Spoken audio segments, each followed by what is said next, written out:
Salam sejahtera bagi kita semua, Shalom. Selamat pagi semuanya. Perkenalkan, nama saya Julius Yuliarman Baini dari program studi Sistem Informasi.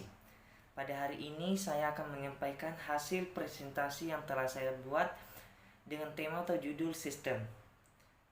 Sistem berasal dari bahasa Latin dengan istilah sistema dan bahasa Yunani dengan istilah systema.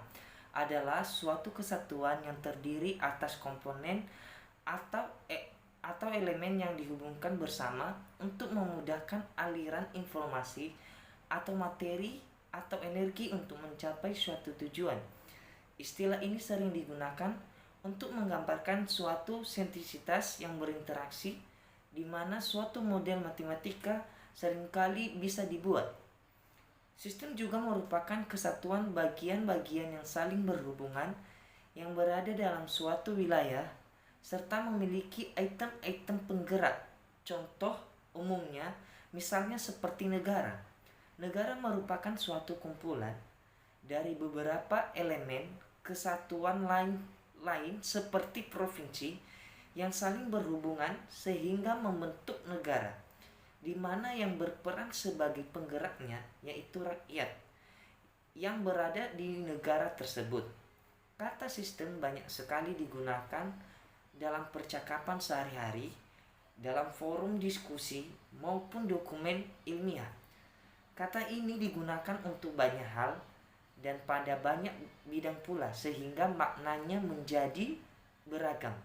Dalam pengertian yang paling umum, sebuah sistem adalah sekumpulan benda yang memiliki hubungan di antara mereka.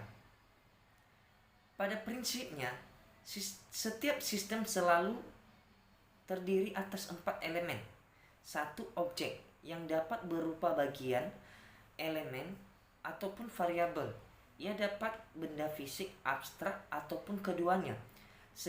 Sekaligus tergantung kepada sifat sistem tersebut. 2. Atribut yang menentukan kualitas atau sifat kepemilikan sistem dan objeknya. 3. Hubungan internal di antara objek-objek di dalamnya.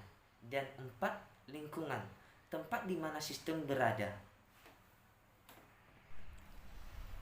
Jadi, ada beberapa elemen yang membentuk sebuah sistem, yaitu tujuan, masukan, proses keluaran, batas, mekanisme pengendalian, dan umpan balik serta lingkungan. Berikut penjelasan mengenai elemen-elemen yang membentuk sebuah sistem. 1. Tujuan. Setiap sistem memiliki tujuan atau goal, entah hanya satu atau mungkin banyak. Tujuan inilah yang menjadi pemotivasi yang menggerakkan sistem. Tanpa tujuan, sistem menjadi tak terarah dan tak terkendali. Tentu saja, tujuan antara satu sistem dengan sistem yang lainnya berbeda. 2. Masukan. Masukan atau istilah input. Sistem adalah segala sesuatu yang masuk ke dalam sistem dan selanjutnya menjadi bahan yang diproses. Masukan dapat berupa hal-hal yang berwujud, tampak secara fisik maupun yang tidak tampak. Contoh, masukan yang berwujud adalah bahan mentah, sedangkan contoh yang tidak berwujud adalah informasi, misalnya permintaan jasa pelanggan. 3. Proses. Proses merupakan bagian yang melakukan perubahan atau transformasi dari masukan menjadi keluaran yang berguna dan lebih bernilai, misalnya berupa informasi dan produk, tetapi juga bisa berupa hal-hal yang tidak berguna, misalnya saja sisa pembuangan atau limbah pada pabrik kimia. Proses dapat berupa bahan mentah pada rumah sakit. Proses dapat berupa aktivitas pemindahan pasien. 4. Keluaran. Keluaran atau istilah output merupakan hasil dari pemrosesan pada sistem informasi.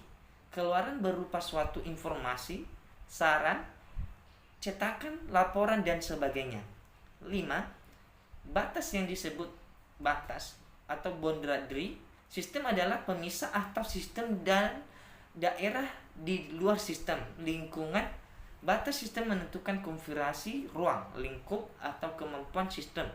Sebagai contoh, tim sepak bola mempunyai aturan permainan dan keterbatasan kemampuan pemain. Pertumbuhan sebuah toko kelontong dipengaruhi oleh pembelian pelanggan, gerakan pesaing, dan keterbatasan dana dari bank. Tentu saja batas sebuah sistem dapat dikurangi atau dimodifikasi sehingga akan mengubah perilaku sistem.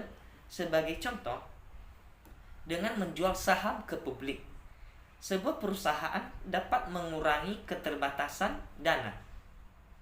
6. Mekanisme pengendalian dan umpan balik. Mekanisme pengendalian diwujudkan dengan penggunaan umpan balik yang mencuplikan keluaran. Umpan balik ini digunakan untuk mengendalikan baik masukan maupun proses. Tujuannya adalah untuk mengatur agar sistem berjalan sesuai dengan tujuan. 7. Lingkungan. Lingkungan adalah segala sesuatu yang berada di luar sistem.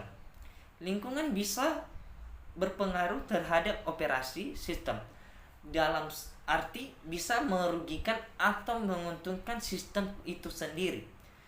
Lingkungan yang merugikan tentu saja harus ditahan dan dikendalikan semuanya supaya tidak mengganggu kelangsungan operasi sistem.